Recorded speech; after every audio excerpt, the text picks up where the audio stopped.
Graça e paz, irmãos, amém? Graça e paz, irmãos, amém? Eu estou doente, vocês que ficam tristes, hein? Nessa noite, vamos continuar estudando a palavra do Senhor sobre o tema os paradoxos ou da Bíblia, não de Deus, mas da Bíblia. E hoje nós vamos estudar o nosso quarto sermão deste tema. E o nosso tema de hoje é: quando nos humilhamos, Deus nos exalta. Quando nos humilhamos, Deus nos exalta. Eu tenho quatro textos para a nossa meditação nessa noite. Quero te convidar a abrir a sua Bíblia comigo no livro de Romanos, capítulo 12, e o versículo 3. Romanos, capítulo 12, e o versículo 3. Diz assim a palavra do Senhor: por isso, pela graça que me foi dada, digo a todos vocês, ninguém tenha de si mesmo um conceito mais elevado do que deve ter, mas ao contrário, tenha um conceito equilibrado, de acordo com a medida da fé que Deus lhe concedeu. Lucas capítulo 22, a partir do versículo 24, diz a palavra do Senhor: surgiu também uma discussão entre eles, acerca de qual deles era considerado o maior. Jesus lhes disse: os reis das nações dominam sobre elas, e os que exercem autoridade sobre elas são chamados benfeitores. Mas vocês não serão assim. Ao contrário, o maior entre vocês deverá ser como o mais jovem, e aquele que governa como o que serve. Pois quem é maior?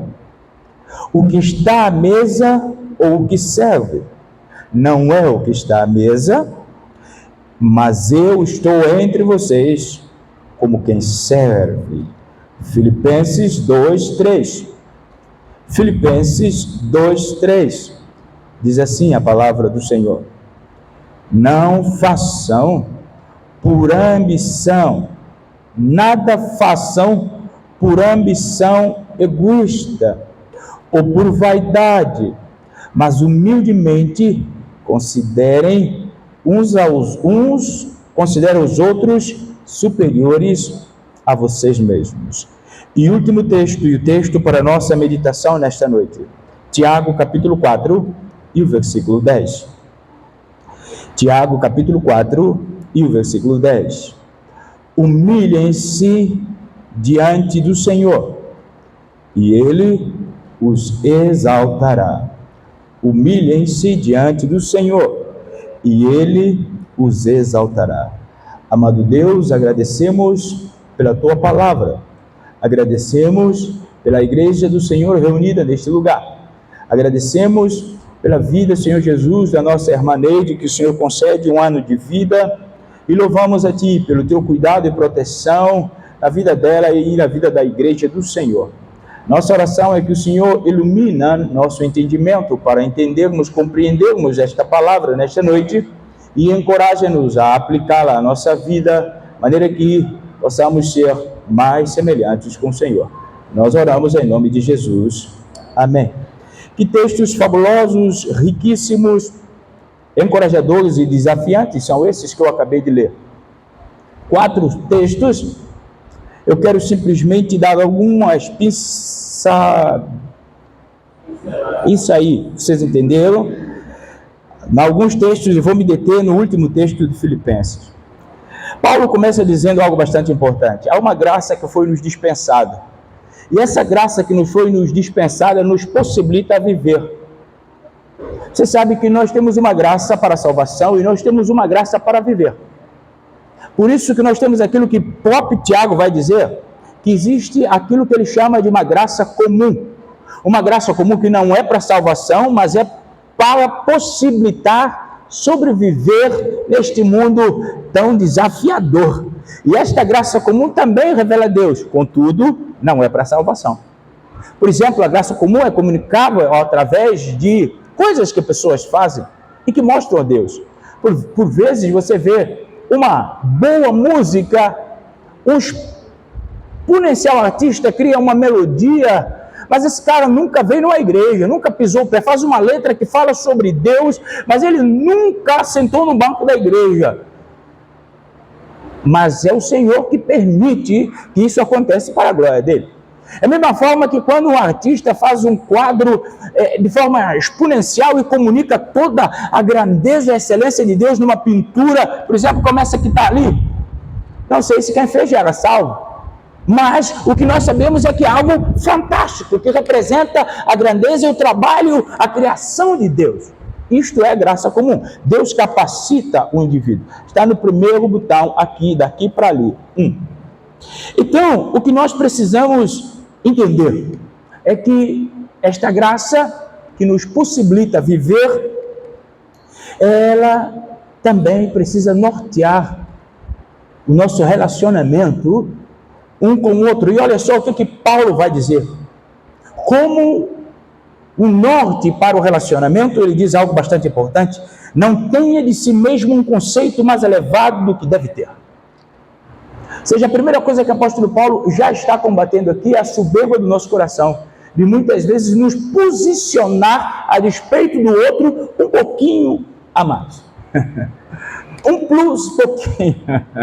Então, rapaz, o apóstolo Paulo, ele diz para nós, olha, pelo contrário, vivam de forma equilibrada, mas agora ele vai dizer outra coisa bastante importante nesse texto, a medida da fé. Sabe o que é isso? É que quanto mais eu conheço Deus, mais pequenos eu serei. Quanto mais eu conheço Deus, quanto mais a minha fé está em Deus, mais de Deus eu vou ter e, consequentemente, mais de Deus eu vou conseguir ver no outro. Se eu não consigo ver nada de bom no outro, eu posso começar a policiar-me, porque talvez são os meus olhos que não são assim tão bons. Então, repara, Lucas vai dizer algo bastante fenomenal. Ele diz, olha só, ele está falando dos discípulos. Os rapazes estavam com Jesus, rúbios, comia, caminhava, mas chegou um tempo que eles resolveram discutir. Agora, percebe qual é a discussão deles? Quem é maior? Quem é maior aqui no grupo de Jesus? Será que é eu? Será que é Rebeca? Será que é Rúbios, que tem um celular exponencial? Até mudou da capa agora, está na capa preta, porque estava na capa azul, que eu sei. Então, será que é Rúbios? É quem? Já viu que eu estou prestando atenção até na capa do seu celular? Vigia, irmão. É o pastor da visão, irmão. Reparar algo bastante importante? Os discípulos não tinham mais nada para pensar, irmãos. Sabe por quê? Jesus estava com eles. Jesus fazia para eles. Quando a gente simplesmente deixa que esse senso de importância conduz nosso relacionamento a um grande perigo. O perigo é aquilo que Paulo condena, é a gente achar que nós somos mesmo mais importantes um do que o outro.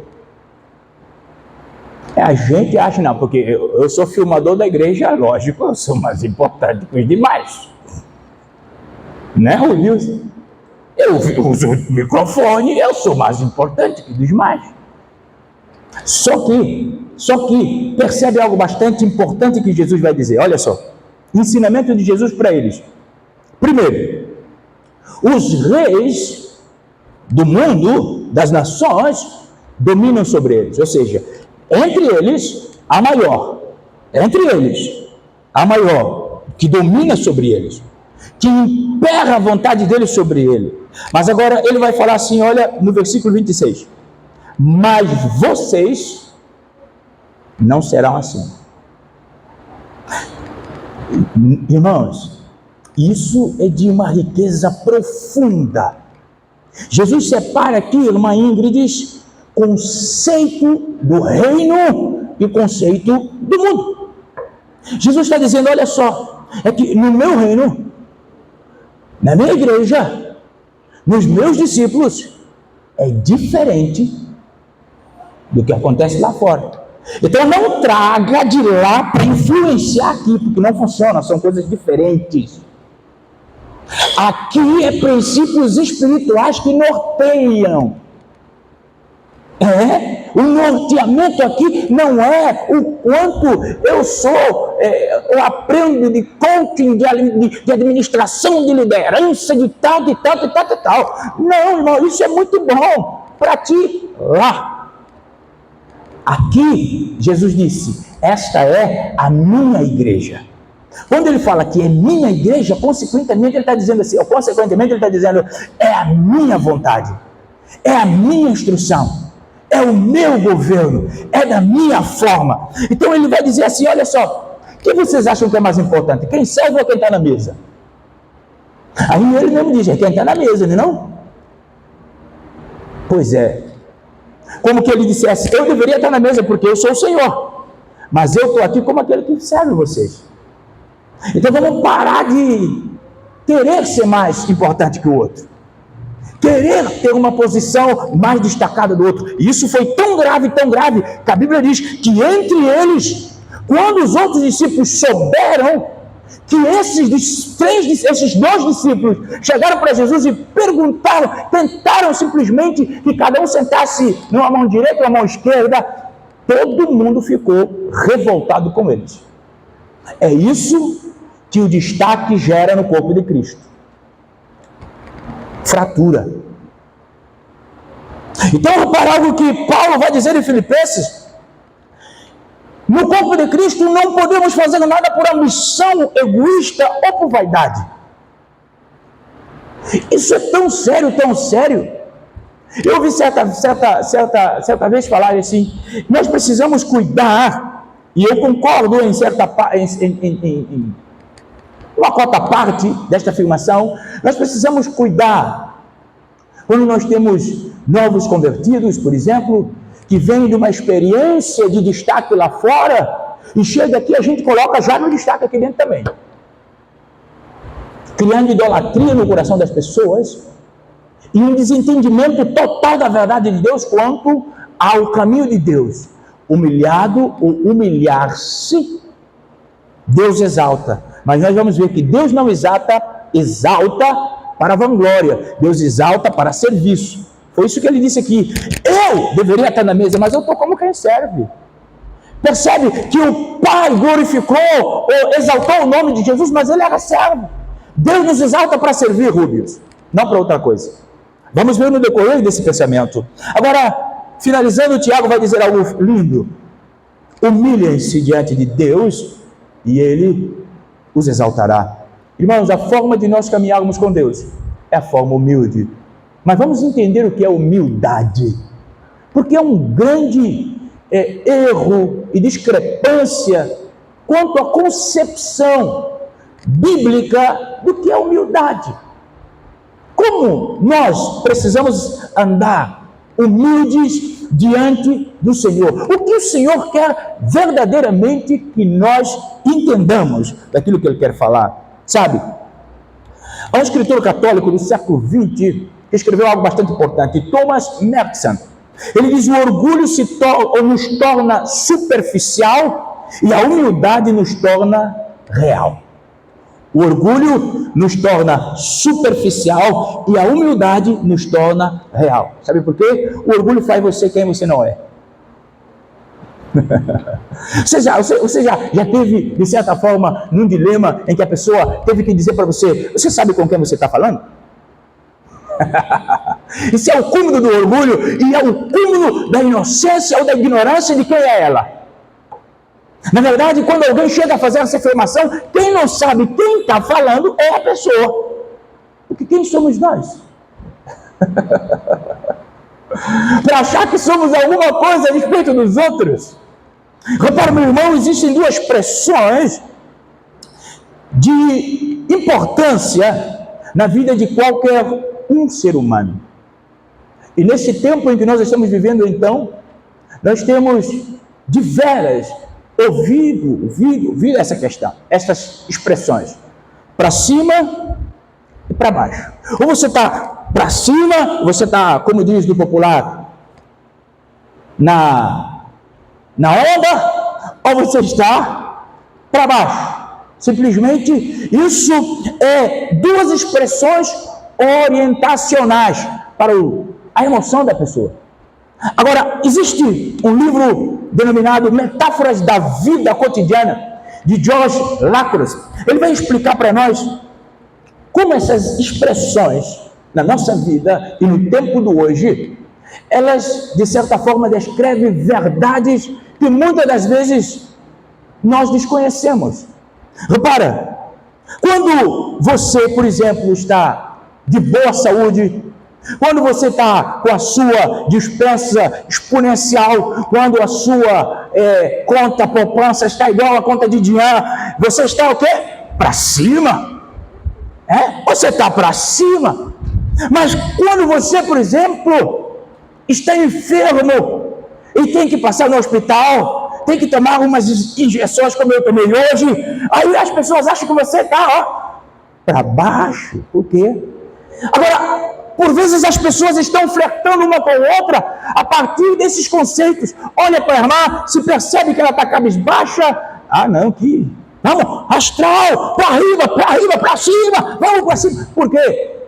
Porque, infelizmente, a nossa cultura, ela exige de nós uma continuidade de sucesso que torna, na verdade, o nosso olhar altivo.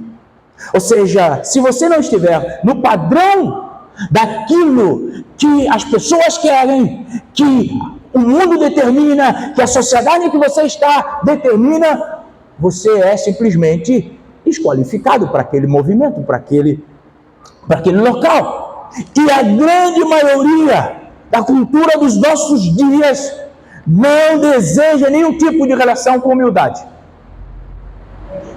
O homem do século XXI não quer saber de humildade. Infelizmente, até dentro da igreja. Sabe o que de forma alegre o homem do nosso tempo ele promove? Ele promove orgulho. As coisas válidas, relevantes para o reino, não se mostra simpatia. Tem muitas, por vezes as pessoas respeitam, mas agora a simpatia, o envolvimento, eles dão exatamente pelo padrão estabelecido pelo mundo e não pelas verdades da Bíblia. Quantas pessoas você vem falar sobre, por exemplo, Madre Teresa de Calcutá? Um trabalho formidável, fantástico que essa mulher fez, digno de respeito até de nós. Mas os nossos jovens hoje nem conhecem ela. A escola nem se fala dela. Mas quer ver quem eles conhecem? Os atores de cinema, da televisão, da novela, aqueles que esbanjam simplesmente e ostentam um olhar altivo. É esse que as pessoas chamam, é esse que as pessoas querem ver. Aqueles camaradas que têm até problema de identidade existencial, que precisa se camuflar por trás de tantas pinturas no corpo. É isso que as pessoas estão. Por quê? O olhar ativo. Não, aquilo lá é que está no auge. Aquilo que está... Não. Que é isso? Orar pelos outros? Visitar os enfermos? Essa é coisa por debaixo. Repara, meu irmão, que nós, infelizmente, estamos sendo formatados. A sociedade tem... É só você parar e olhar para a televisão. Você vê os anúncios publicitários na televisão, todos eles tendenciosos. E a tendência é simplesmente que você poderá ser feliz se você apenas e tão somente consumir este produto. Se você apenas e tão somente se vestir essa marca, aí você vai estar na moda, aí você vai estar sendo recepcionado. Ou seja, tudo aquilo que é produzido por um molde que Deus diz para nós, Romanos capítulo 2, não amoldais a isto. E nós, muitas das vezes, nem percebemos que nós estamos sendo influenciados por isso tudo. Nós estamos sendo influenciados, e aí a gente quer trazer essas práticas para as nossas vidas cristãs. Isto é sério. O orgulho é problemático. O orgulho é ofensivo. Sabe, um erudito bíblico, William Barclay, ele vai falar sobre o orgulho dizendo assim: o orgulho é um solo em que todos os outros pecados crescem. O orgulho é o solo em que todos os outros pecados crescem, sendo também a fonte que origina todos os demais pecados. Quer ver um exemplo? O orgulho de Saul o transformou num invejoso, num odioso, odiava tanto a Davi a ponto de tentar matá-lo. Tudo começou simplesmente com um orgulho, com uma semente que ele deixou descer no coração. Quando as pessoas viam a mão de Deus na vida de Davi, reconheciam a mão de Deus na vida de Davi, Saul se tornou orgulhoso. Deixou que, através do orgulho, viesse a inveja, viesse o ódio, até a tentativa de assassinato. Olha só, tudo começou com orgulho. E o orgulho de Davi, foi tanto de achar que ele estava com toda sorte de superioridade, fez com que ele inventasse um censo sem que Deus o mandasse fazer. Livro de 2 Samuel, capítulo 24. Davi inventou um censo, e por causa de fazer um censo sem Deus mandar, porque já achava que ele era o dono de todo Israel, morreram muitas pessoas. Mais de 70 mil homens morreram por causa de quê? Do orgulho de Davi no coração. Como se não bastasse, a um outro indivíduo que, por causa do orgulho, uma pequena situação, ele simplesmente teve a sua morte como a mais triste e profundamente triste para o seu pai. Eu estou falando de Absalão, segundo Samuel, capítulo 13. Por causa do orgulho do seu coração.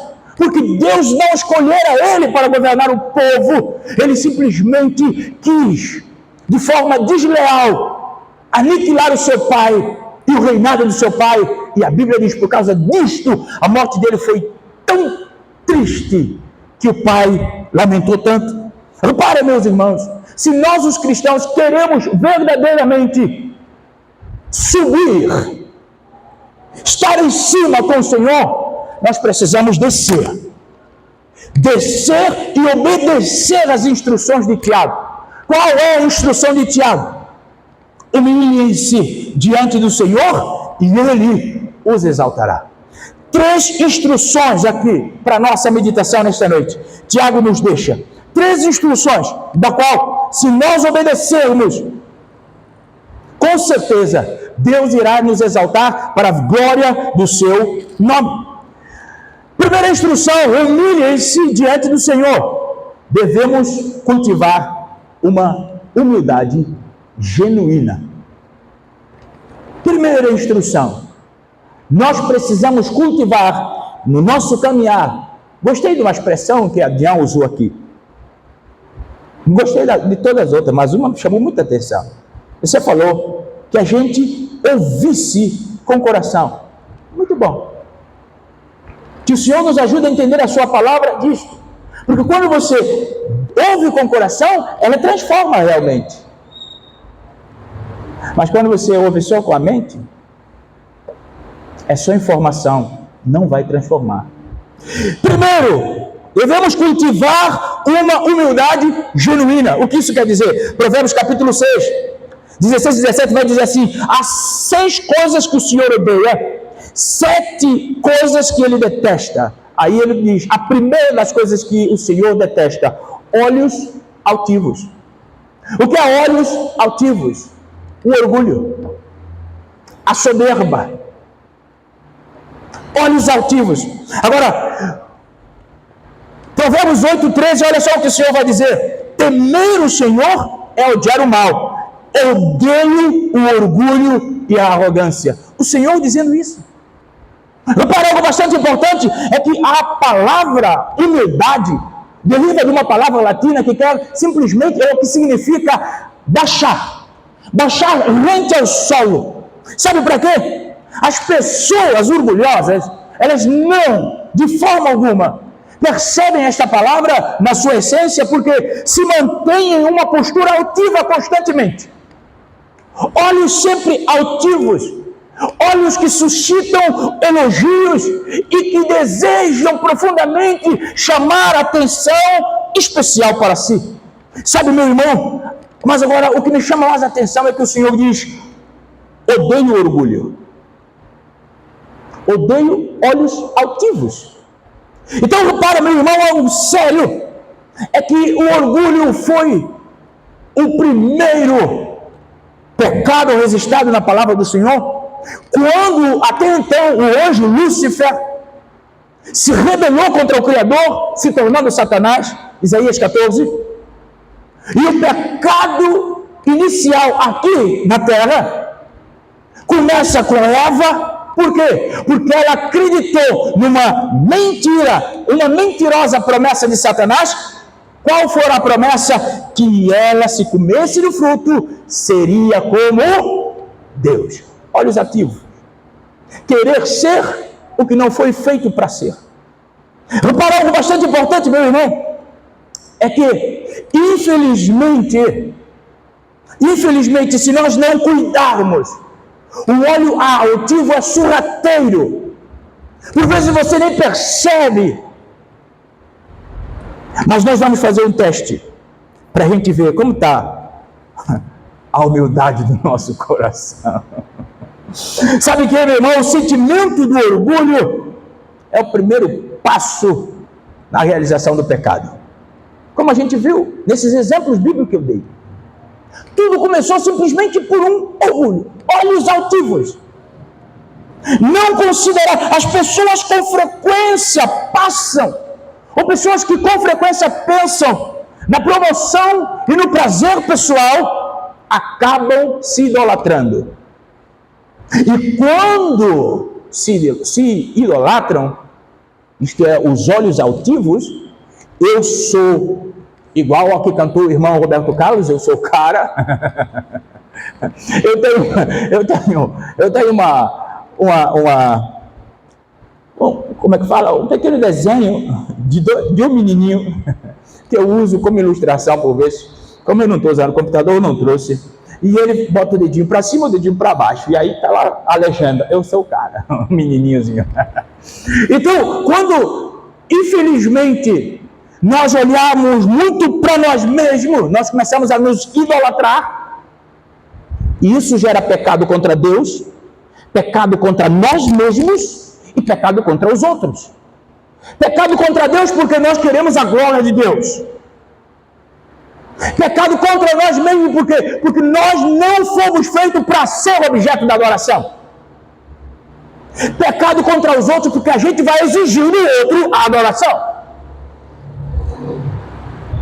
Então nós precisamos ter em devida conta. Repara, o orgulho do rei Saul privou ele de bênção de Deus. Se ele entendesse que Davi era sim escolhido por Deus, talvez ele seria um auxiliar exponencial de Davi. E a história dele seria diferente, pelo menos o fim. Agora, o orgulho de Absalão transformou ele naquilo que poderia ser também um príncipe no palácio, transformou-o num dos mais rebeldes exemplos que a Bíblia dá sobre a deslealdade. E simplesmente resultou na sua morte. Sabe, meu irmão, mais sério é que por causa do orgulho do Herodes Agripa I, Atos capítulo 12, fez com que ele fosse morto e comido por vermes por causa de olhos altivos e orgulho no coração. Não reconheceu que o Senhor era Deus, não deu glória para o Senhor. Repara que isso é muito sério, meus irmãos. Mas agora Deus vai dizer sobre aqueles que têm olhos altivos. Provérbios capítulo 13, versículo 34. Ele zomba dos zombadores, mas concede graça aos humildes. Nós precisamos andar em humildade. Mas agora, quando eu falo em humildade, nós precisamos reparar que é aquilo que eu chamo de uma falsa humildade, que chega a ser repulsiva diante de Deus e uma ofensa para Deus. Sabe como isso acontece? Quando uma pessoa, por exemplo, dotada de forma exponencial por Deus, menospreza a si mesmo para que os outros bajulem. Sabe, aquela pessoa que você sabe que sabe fazer alguma coisa, você chama para fazer e fala: não sei, não vou, não tenho. Aí você, por favor, Clovinhos, uma aguinha para nós. Estou brincando.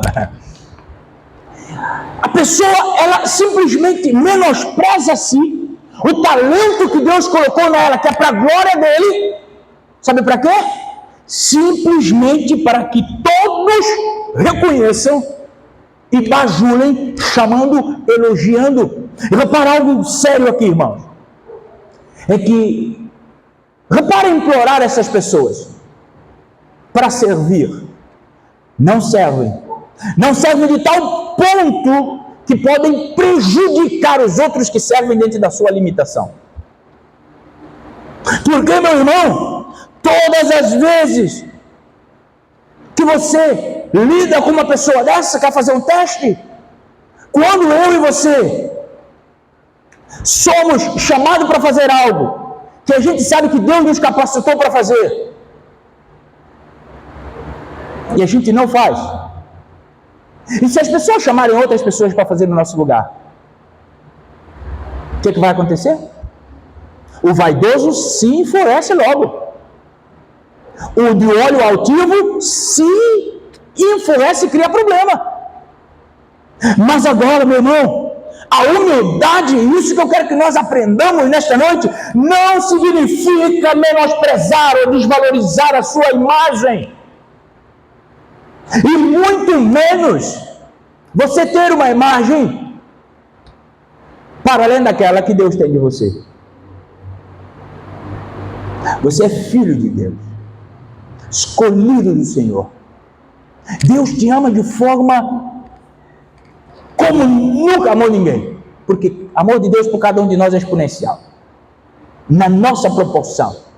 Então, o que nós precisamos saber é que nós precisamos nos gastar na causa do reino de Deus, a detrimento de como a gente quer servir. A gente precisa servir. Isaías, ele sabia muito bem das suas limitações.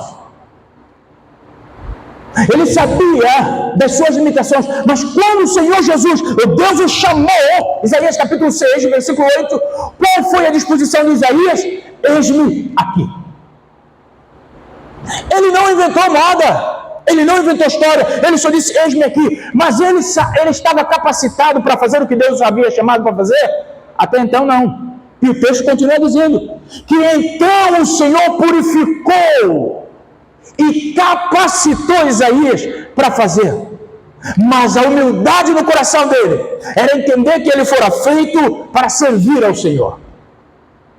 Para servir ao Senhor. Como vemos, meu irmão, crescer em humildade é um assunto entre quem crê e Deus.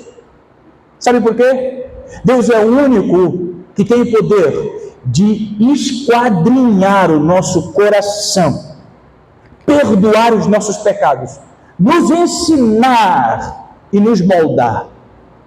Ele conhece as nossas motivações, Ele conhece os nossos anseios, sabe? E não adianta nós nos menosprezarmos em nome de uma falsa humildade. Repara o que diz aqui. O pastor, na verdade, foi um pastor que já fora recebido diante do Senhor no ano de 2019, Warren Wiersbe. Ele vai dizer assim que a humildade é aquela qualidade do caráter que quando temos consciência de que a possuímos, nós a perdemos. Humildade, sabe aquele, eu tenho orgulho de ser humilde? Meu orgulho da minha humildade. Ele diz aqui algo sério. É a qualidade do caráter gerado por um coração arrependido, transformado, convertido ao Senhor, mas que, quando nós a identificamos e começamos a externá-la, já perdemos ela. Agora ele continua dizendo: cristão que não se orgulha, ou na verdade, cristão que se orgulha de ser humilde, devem manter ou ser mantidos à distância. Quando o orgulho simula a humildade, o diabo está em ação. Quando o orgulho simula a humildade, o diabo está em ação. Meu irmão, nós precisamos ser genuínos em nossa humildade. Jesus é o nosso maior exemplo de humildade. Agora, repara o que Jesus diz acerca dele. Considera alguns textos que ele fala. João capítulo 5, versículo 19, Jesus diz: o filho não pode fazer nada de si mesmo. Ele reconhece que é filho, reconhece que há uma vontade paralela à sua, e reconhece que está debaixo da vontade daquele que o enviou. Repare, João 5,30: pois não procuro agradar a mim mesmo. Olha só, aquele que tem óleo altivo se agrada a si mesmo. Ele é o personagem principal em seu enredo. Mas agora Jesus diz: eu não procuro agradar a mim mesmo. João 8,50 vai dizer: não estou buscando a glória para mim mesmo. João 14,10: as palavras que eu digo não são apenas minhas. João 8,28: não faço de mim mesmo, mas falo exatamente o que o Pai me ensinou. Irmão, como nós vemos aqui, ser humilde é se aceitar. É aceitar a si mesmo, entregando-se a fim de servir a Deus e glorificar a Deus. Isso é ser humilde. Ser humilde não é ser pobre. Porque a gente acha, não, os humilde é o pobre, que não tem nada. Não. Tem um bocado de olho altivo que é desprovido de bens. Ser humilde é se aceitar como Deus o criou, para o que Deus o criou, e a partir disto, entregar-se, doar-se, como Jesus doou, para servir. Não ser servido, para servir e glorificar. Sabe, meu irmão, como a gente faz isso? Investindo tempo meditando na palavra de Deus. Meditando na palavra de Deus. Outra vez eu friso, meditando na palavra de Deus. Você sabe que a meditação é algo que tem caído em desuso no meio da cultura circundante e também da igreja. Por isso nós temos cristãos superficiais, adoração superficiais, porque nós não mais temos tempo para meditar na palavra. Porque meditar na palavra não é simplesmente ler a palavra, é se confrontar e se ajustar à palavra. Invista tempo na meditação da palavra, invista tempo na oração. É nesse jeito que você será transformado a humilde verdadeiramente que o Senhor, Ele requer. Que nós nos humilhemos diante do Senhor, provando, servindo os outros. Você vai crescer, eu vou crescer. É só desta forma.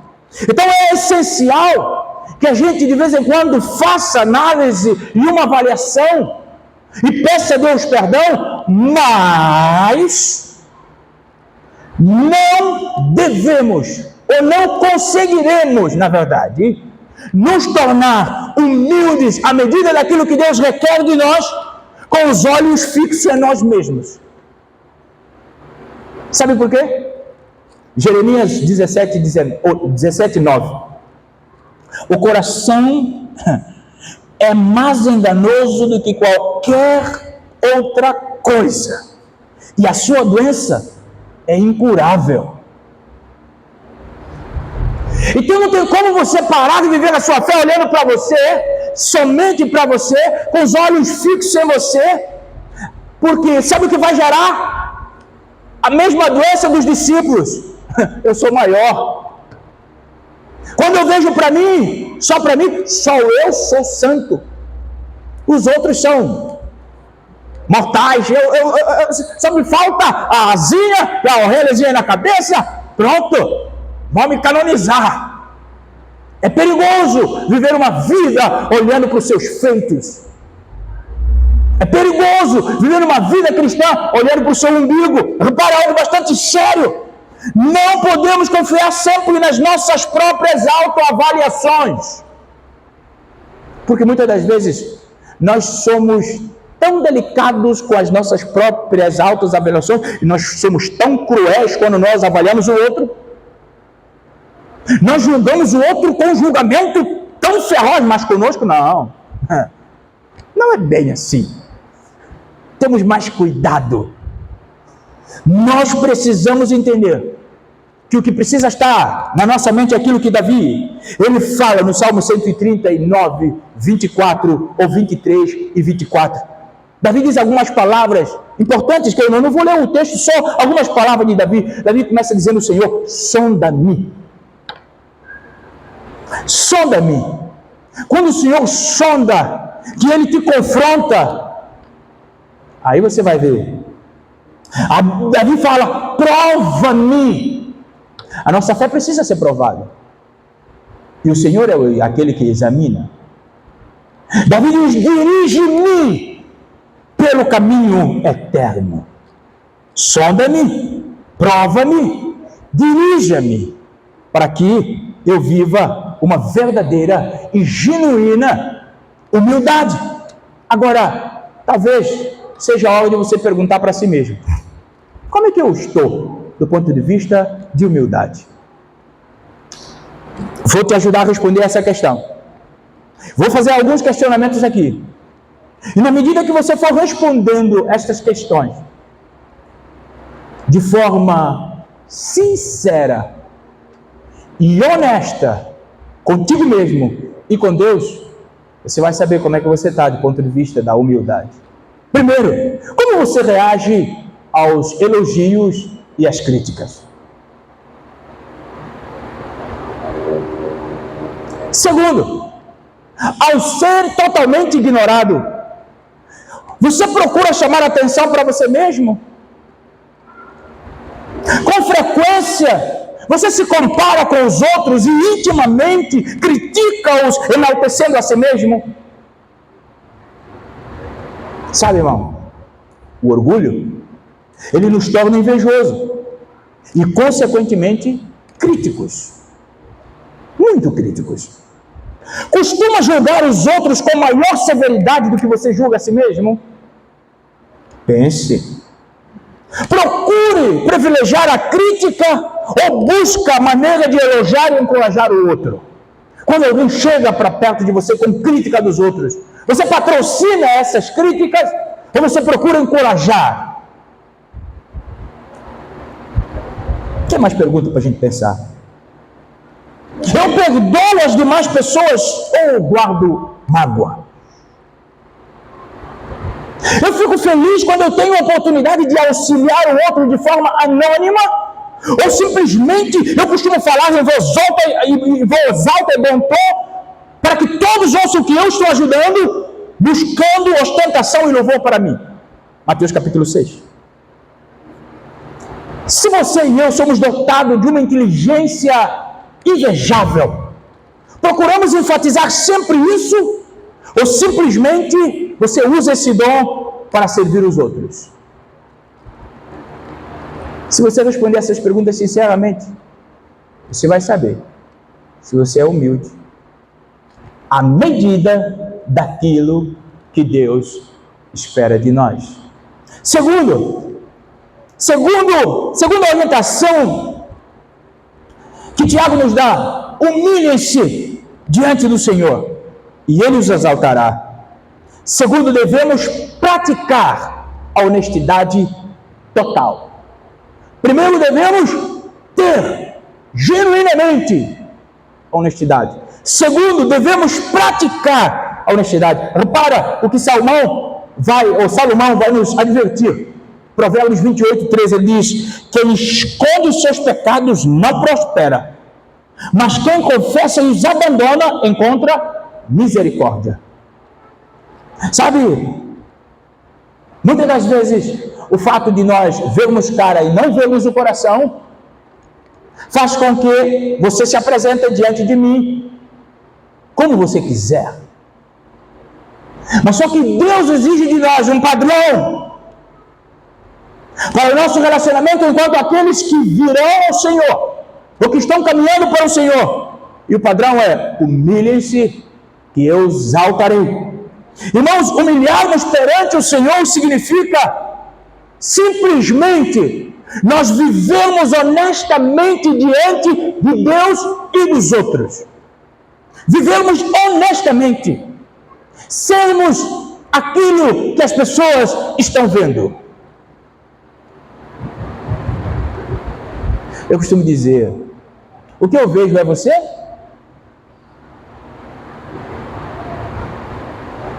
Se o que eu vejo é você, eu não posso ouvir o que não é você. O que Tiago diz para nós é que nós precisamos nos humilhar perante o Senhor. Sabe? É que qualquer vida divorciada dessa proposta, ou seja, viver opostamente a nos humilhar, dedicar honestamente ao Senhor, é pura hipocrisia. Por quê? Porque nós vamos assumir um papel que não é nosso. Compreende? Por isso que eu falei anteriormente, o orgulho nos faz ser alguém que nós não somos. Mas a humildade, ela nos faz real. Ela nos faz real. Salomão vai dizer: quem esconde seus pecados não prospera. Sabe que Davi escondeu o pecado mais de um ano. E ele muito sofreu. Salmos 32 vai dizer que Davi diz: os meus ossos corroem por causa do pecado. Porque ele escondeu. Acã, Josué capítulo 7, Acã simplesmente roubou o Senhor, escondeu os desposos debaixo da sua tenda, sabe? E em consequência, ele e a sua família foram descobertos e perderam a vida. Sabe, meu irmão, Ananias e Safira morreram porque roubaram o Senhor e tentaram esconder, encobrir. Sabe qual é a conclusão que eu chego? É que toda desonestidade, em toda a sua forma, é perigosa. Quer seja desonestidade intelectual, desonestidade relacional, qualquer forma de desonestidade laboral, ela é perigosa e pode levar à morte, e a morte longe de Deus. Meu irmão, nós não podemos esquecer que os olhos de Deus estão sobre o seu povo. Por isso não tem como a gente esconder nada. Por isso que eu pergunto: você é aquilo que eu estou vendo? E você pode me perguntar: o Senhor é aquilo que eu estou vendo? Porque os olhos do Senhor nós não podemos esconder. Repara o que Provérbios 15:3 vai dizer: os olhos do Senhor estão em toda parte, observando atentamente os maus e os bons. Jesus não vai aliviar, irmãos. No final de tudo, aqueles que rejeitaram Ele, os olhos estão em cima deles. Tem pessoas que fazem as coisas, o fato de não verem Deus, acha que, pelo fato de não receberem imediatamente o castigo, acham que Deus, está de boa. Não, não está de boa. Deus nunca estará de boa com o pecado. Os olhos dele estão atentos. Tudo que a gente faz. E nós vamos ser recompensados. Os olhos do Senhor nos observam para a nossa proteção, meu irmão. O povo de Israel viveu a proteção do Senhor, porque os olhos dele estavam sobre eles. Quando saíram do Egito, quando tiveram que ultrapassar o Mar Vermelho, quando tiveram que passar pelo Jordão, o povo de Israel foi bem sucedido e protegido, porque os olhos de Deus estavam sobre ele. Os olhos de Deus estão sobre nós para quê? Para zelar na nossa direção de vida. Deus nos olha para nos dar a direção. Olha só, o que o salmista vai dizer no 32 do Salmo, número 32, verso 8. Eu o instruirei e o ensinarei no caminho que você deve seguir. E o aconselharei e cuidarei de vocês. Ou seja, os olhos de Deus estão por nós, não só para nos castigar, mas para nos guiar. Mas mais do que isso, os olhos de Deus também estão sobre nós para nos inspecionar, meu irmão. Repara, Deus vai dizer, pois Deus vê o caminho dos homens, Ele enxerga cada um dos seus passos. Ele inspeciona cada passo, cada pensamento, cada palavra que sai da nossa boca. Sabe, Deus, Ele nos inspeciona para que que a nossa vida seja igual à vida de Jesus, da qual Ele possa dizer, esse é meu filho, eu tenho prazer nele.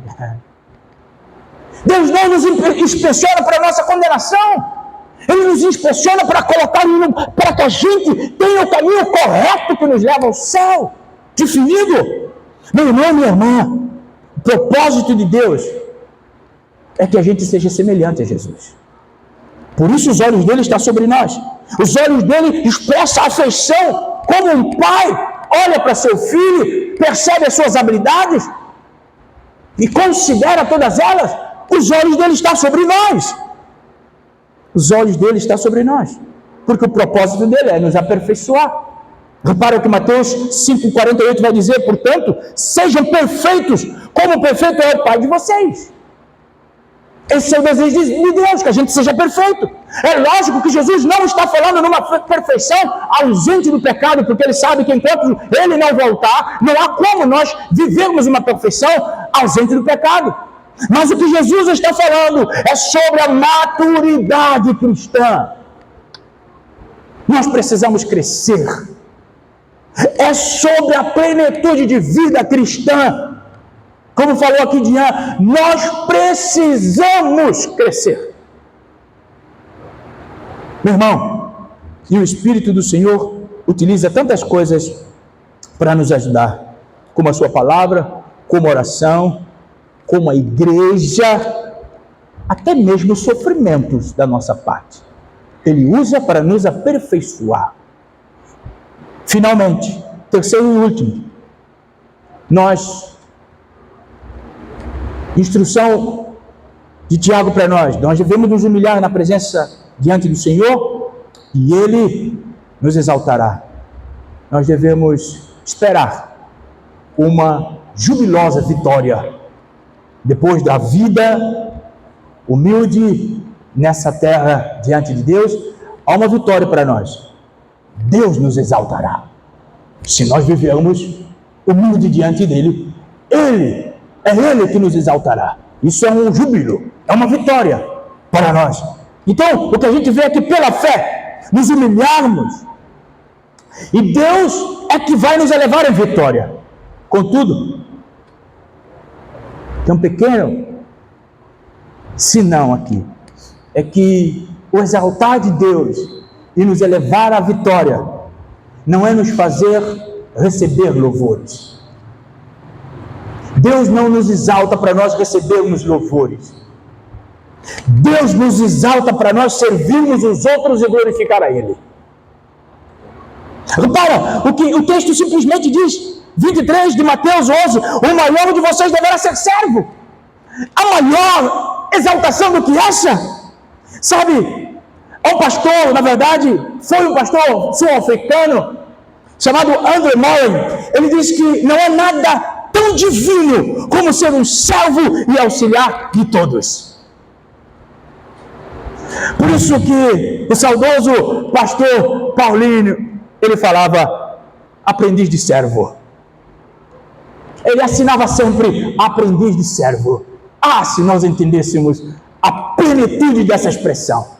Sermos servo, isto é de maior valor para nós. Repara, a humildade leva à obediência.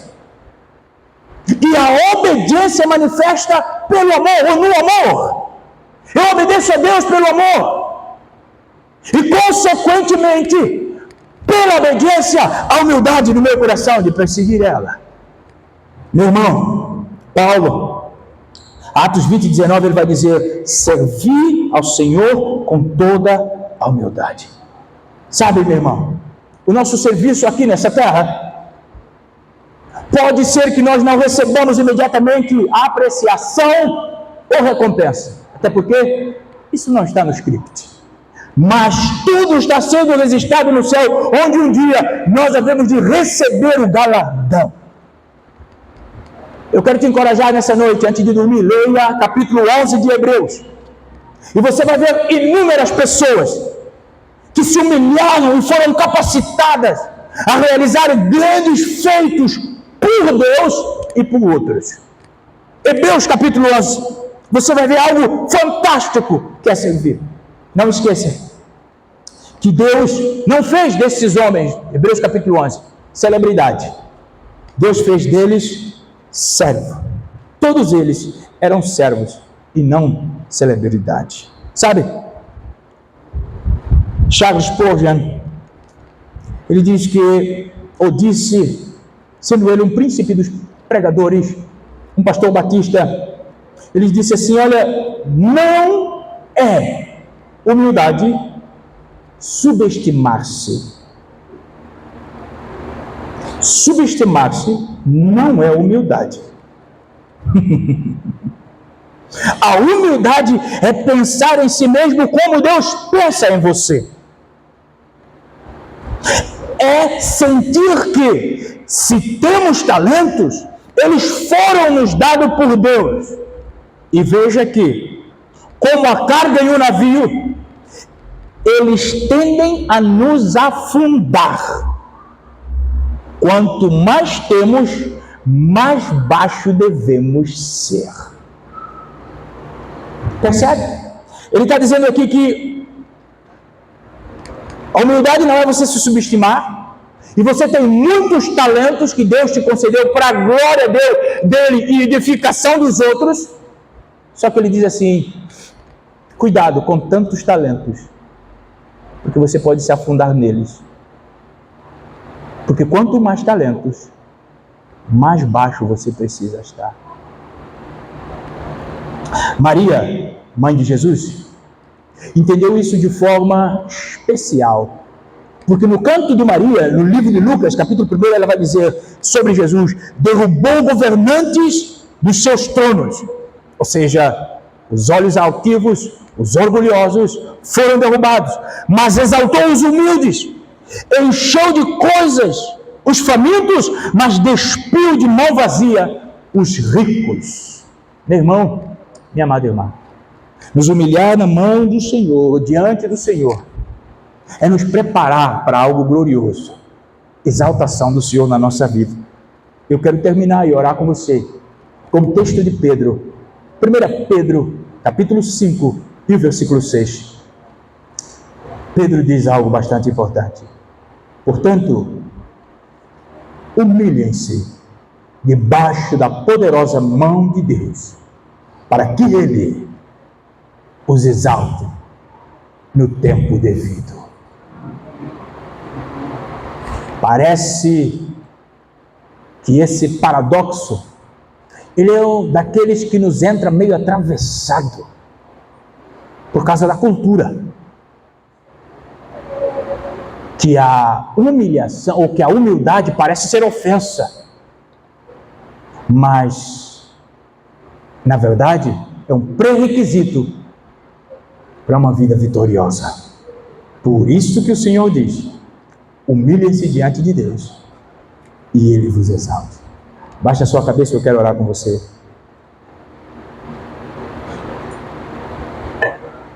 Obrigado, Senhor, pela Tua infinita misericórdia. Obrigado pela Tua palavra. Deus, o Senhor é tão bom, a Tua palavra é tão doce. E nós sabemos que a verdade do Senhor, ou a verdade de uma forma geral, inicialmente parece amarga, mas quando nós meditamos nela, quando nós deixamos ela entrar em nosso coração, ela tem um efeito de virtude em nossa vida. Por isso, prepara a cada dia que passa os nossos corações para viver a verdade do Senhor. para amar o Senhor, entender que esses paradoxos não são impossibilidades, mas são verdades que o Senhor quer ver em nossas vidas. Nos capacita enquanto igreja. Nós oramos nesta noite em nome de Jesus. Amém. Que o amor de Deus, o Pai, a graça de Jesus Cristo, seu Filho, a comunhão e consolação do Espírito Santo de Deus esteja em nós e no nosso meio hoje e sempre. Amém.